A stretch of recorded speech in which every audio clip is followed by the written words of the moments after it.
เพื่อเป็นการประกอบส่วนวัตถุอุปกรณ์หับไซเข้าในเวียกงานการเพศให้มีความเพียงพอพร้อมทางนำไซเครื่องมือดังกล่าวปิ่นปัวคนเจ็บให้ทวงทันตามเวลาผู้ที่ได้รับบาดเจ็บกลับมามีสุขภาพที่แข็งแรงแล้วกลับคืนบ้านเกิดเพื่อดำรงชีวิตแบบปกติสร้างเศรษฐกิจครอบครัวให้มีชีวิตการเป็นอยู่ที่ดีขึ้น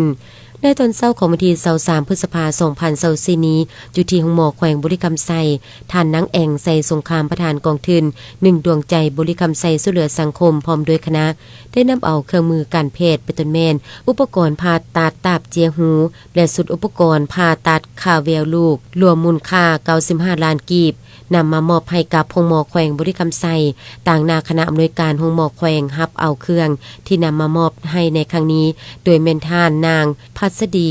วงศิลนสรคณะอำนวยการโรงหมอแขวงบุรีคำไซโดยการเข้าร่วมของท่านกองแก้วใส่สงครามอดีตเจ้าแขวงบุรีคำไซพร้อมด้วยคณะสมาชิกกองทุน1ดวงใจบุรีคำไซช่วยเหลือสังคมตลอดฮอดพนักงานแพทย์หมอพยาบาลภายในโรงหมอแขวงบุรีคำไซเข้าร่วมเป็นสักขีพยาน